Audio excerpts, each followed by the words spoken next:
এইরকম কোনো একটা পদ্ধতিতে আনতে হবে যেখানে আপনার মুখ দেখা দেখি রাজনীতি, স্বজনপ্রীতি, অর্থের লেনদেনের সুযোগই থাকবে না। কাউকেই কোনো বিশেষ বিবেচনায়, রাজনৈতিক বিবেচনা, দলীয় বিবেচনায়, ব্যক্তি স্বজনপ্রীতি, অর্থের লেনদেন বা বিনিময় এইভাবে কিছু করা হবে না।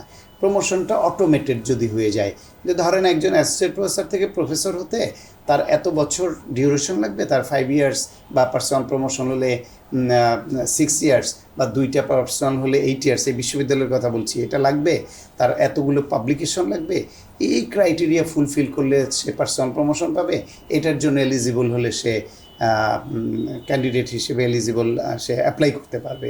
তো সেটা অটোমেটিক্যালি, যদি এটা অটোমেটেড ডিজিটালাইজেশনের মাধ্যমে হয়, যে তার যখন ফুলফিল হয়ে যাবে তার কাছে চিঠি চলে আসবে যে আপনার এটা ফুলফিল হয়েছে, আপনাকে ভাইবার জন্য অত তারিখে কল করা হলো, কিংবা ভাইবা একটা ফর্মালিটিস, যে চেক করে দেখা যে যা হয়েছে কাগজ সব ঠিক আছে কিনা, তার হয়ে গেল। অথবা ভাইবা সিস্টেম না হইলে যদি তার অটোমেটেড সিস্টেমের মধ্যে সব যাচাইয়ের সব টুলসগুলো থাকে, অটোমেটিক্যালি তার কাছে চিঠি চলে আসবে, you have been promoted as professor from associate professor from this date. তো এইরকম কোনো একটা পদ্ধতিতে আনতে হবে যেখানে আপনার মুখ দেখা দেখি রাজনীতি, স্বজনপ্রীতি, অর্থের লেনদেনের সুযোগই থাকবে না। সেটা ইন্ট্রোডিউস না করা পর্যন্ত এটা থেকে উঠে আসা কঠিন। অনেক দিনের বঞ্চিত একটা গ্রুপ আছে, তো তাদের যখন বঞ্চনা এবং রাগ ক্ষোভটা বুকের মধ্যে থাকবে, তাকে আপনি সন্তুষ্ট ন্যূনতম করতে না পারেন, সবার বেলায় পুরোটা দেওয়া সম্ভব না। এখন আমি মেডিকেল অফিসার থেকে আমাকে এক লাফে প্রমোশন দিয়ে প্রফেসর বানাইয়া দেওয়া অনেক সময় সেটা সম্ভব না।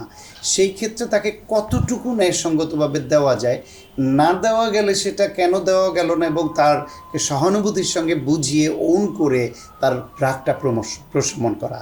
প্লাস হচ্ছে চোখের সামনে আমাকে ফেলে অযোগ্য একজন শুধু রাজনৈতিক কারণে বা অর্থের লেনদেন করে সে অনেক দূরে এগিয়ে গেছে, আপনি তারে ওই জায়গায় রেখে আবার আমাকে একটুখানি দিয়ে আমার রাগ প্রশমন পুরোপুরি তো হবে না এখনই। তাইলে তার বেলাও সে যে অন্যায়ভাবে প্রাপ্তি ঘটেছে সেটাও নিরসন করতে হবে, যতটুকু সম্ভব করতে হবে।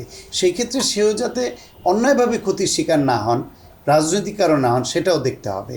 এইরকম একটা জাজমেন্টের আওতায় এনে আস্তে আস্তে উভয় পক্ষকেই একটা জায়গায় এনে যখন সবাই ইকুয়ালিটি চিন্তাটা করবেন এবং ওই বোধটা আসবে যে না, আমরা কেউ ডিপ্রাইভ না হই, এবং তারপর থেকে যদি আপনি ওই যেই বললাম যে সমান দৃষ্টিভঙ্গিতে সবার প্রমোশন, নিয়োগ সব কিছু করবে, তখন সরকার পরিবর্তন হলেও ওই যে আমি বঞ্চিত এটা বলার সংখ্যাটা প্রায় থাকবে না, বা অনেকখানি কমে আসবে।